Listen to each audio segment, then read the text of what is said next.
Hi everybody, I'm Stacy. I'm a registered nurse. Welcome to my channel. If you're new here, welcome in. If you're coming back, I'm so glad to have you. Let's talk about grief. Let's talk about it. I think that is something that we have a tendency to avoid. But if you like what you see here, then I ask that you like, subscribe, and follow for more. Well, let's get into it though. Grief. I think it's different for every person, and it's important to recognize that grief may seem normal. Grief may look like somebody is functioning at their normal level. There are different stages of grief. We go through denial, bargaining, anger, acceptance. There are stages of grief that people go through, and not in order, not in the order that they teach us about. They teach us about grief, and it doesn't happen in steps. It slides. One day you're angry, the next day you're accepting, then you're sad, then you're angry, then you're in denial. You go back and forth between the stages of grief until you can finally reach acceptance. You don't really truly reach acceptance until you're ready to accept it. And even when you get to acceptance, you're still going to have anger sometimes. I accept what happened, but I'm angry that it happened. When people are going to die and they are told they have 6 months or less to live, it is a very hard thing to hear someone tell you, I'm certain. I know that hearing that your loved one has a disease process or that they're dying and they have 6 months or less to live puts everything in perspective. You begin to start thinking about everything. And you begin to wonder, why is this happening to me? Why is this happening to them? You get angry. You deny it. This isn't happening. This is not happening to me. I need a second opinion. And you should get second opinions, and they should get second opinions, but sometimes those second opinions are the same as the first, third, fourth, fifth.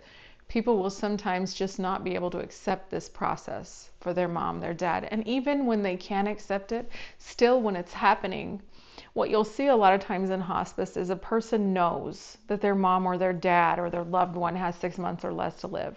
And when that decline starts happening, there's bargaining that starts happening. Well, what if we do this? What if we do that? Can we do this? And then we can stop this from happening. People will try to bargain and buy time. And the thing of it is when our time is going to come, it's going to come.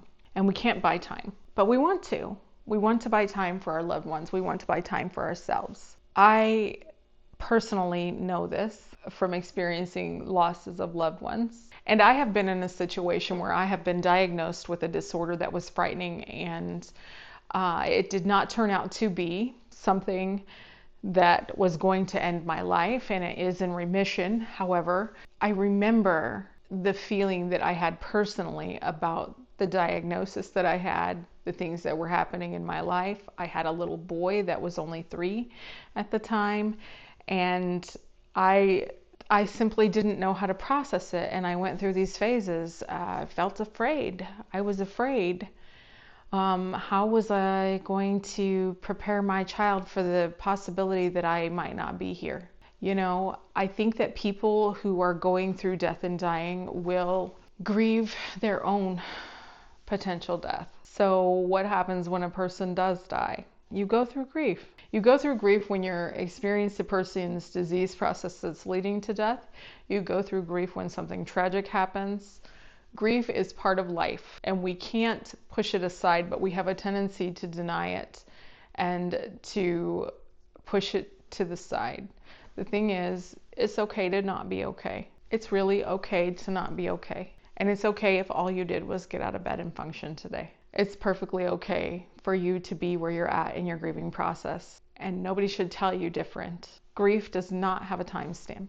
It does not have a time limit of when it should end. We have grief for many things, not just death, but the loss of relationships. You know, grief is complex. Grief happens for lots of things in life, but death is the most common thing that we talk about when we talk about grief. And since I'm a hospice nurse, it applies to death and dying when I talk about grief. As a person who's grieving, I will say to you that when I lost my brother in December, I was devastated. My sister called me and told me that my brother had been struck by a car and that he was being flighted to St. Louis. And I screamed, "What?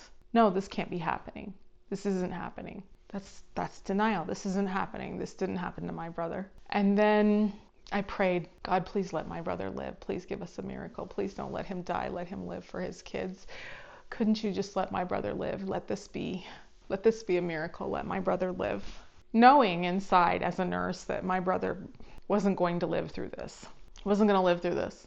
Do I believe in miracles? Absolutely, but I also understand reality. Then I began to accept my brother's death. But daily I go through these phases of, I can't believe this happened. This isn't real. And it's been 3 months. It's been 3 months since my brother died. And going through grief personally, I've lost a grandparent.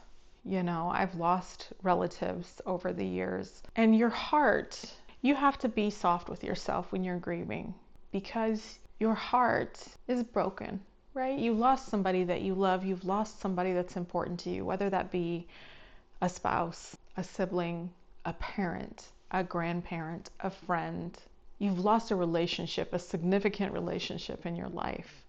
And that loss, you feel it. You feel it in your body. You have pain. You have trouble sleeping sometimes. Sometimes you just don't have a desire to eat. Now, if your grief is keeping you stuck in bed all day for months and months, I would recommend that you seek help and talk to somebody that can help you through it. But grief is very natural, and it should be acceptable to talk about. I think we don't talk about the things that are making us sad or that we're having a struggle with when it comes to death and dying. It's such a taboo subject. People are uncomfortable talking about death. People are uncomfortable hearing the word hospice. When you bring someone on hospice, they often don't want you to say, I'm your hospice nurse. I'm here because you're on hospice. This is uncomfortable for people, and it's part of grief, and it's part of denial, and it's part of the process that happens when we are not in control of what's happening around us. We can't control when someone's going to die, and we want to control everything in our surroundings. We want to be able to have control over what's happening in our lives. And the reality is we don't. And grief should be something that you can do with your family, with your loved ones, with your friends, and talk about it. And nobody should tell you, again, that there's a time limit on when that should end. We have a tendency to go back to our lives and function. We get 3 days of bereavement, right? We go put our family in the ground, or whatever the belief is surrounding burial. The family member goes through the funeral, you get 3 days off of work for bereavement, and then you go back to work as if you didn't lose anyone. And people don't want you to talk about it to them. They don't want you to keep talking about it. Man, that's a downer. Don't keep talking about that. It's been 3 months, it's been 6 months, it's been a year. But I will tell you something that I learned in nursing school, and something that was said to me to remind me. Don't make any big decisions after something major happens, like a death, or after a big diagnosis comes your way. Don't go doing big things. Don't make any big decisions. Don't sell your house. Don't buy a house. Don't move away. Don't quit your job. Don't change your job. Don't make a big purchase. Don't give away a bunch of money. Don't shave your head. Don't do something that you're going to regret later when you weren't thinking clearly and you were trying to react to what you're feeling inside. Don't make any big decisions for a year. Give yourself a year to grieve. Now, that doesn't mean that grief is going to end after a year, but give yourself time to go through the process of grieving that loss, because that's really critical and important in life, that we allow ourselves to feel what we're feeling. Because it's okay to feel what you're feeling. It's okay to be angry. It's okay to be sad. It's okay. It's okay to pray to God and ask for a miracle. It is okay to go through those things. But I encourage you not to go through those things alone. I encourage you to seek help. I encourage you to talk to other people. I encourage you to bring it to the top, to bring it to the front, and communicate those things to people so that you can understand that you're not alone in your journey, because it feels lonely. It feels singular when you're going through grief and when you're going through loss. But you are not alone in this world, and there are support groups. There are people who can help you and people who will listen to you. Sometimes all you need is just to have somebody listen to you, right? It's really important. And when a person gets a diagnosis that they're going to die and they have living they want to do, A common thing that I hear my patients say is, but I'm not ready to die. I'm not ready to die.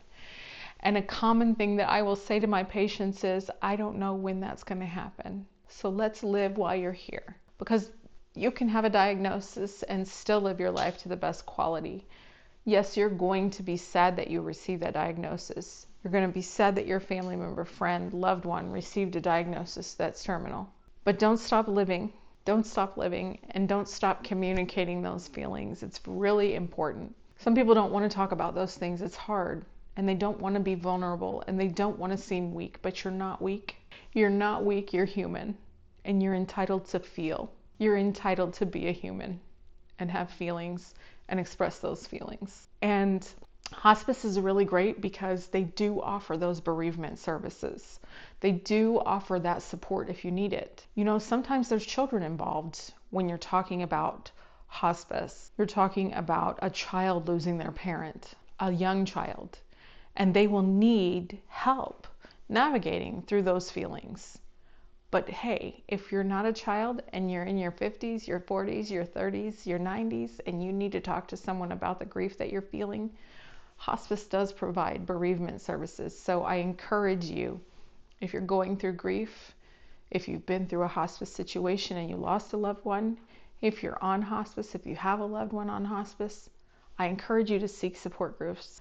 I encourage you to talk to other people. I encourage you to deal with those emotions and go through those stages because it's a natural part of the process. How do you cope with someone dying? How do you cope with being told that you're going to die? What do you tell your patients? What do you tell your family members? I'd love to hear about it in the comments. Let's talk about it. And if you want to talk more, then follow me. I thank you so much for watching, and I hope to see you soon. Bye-bye.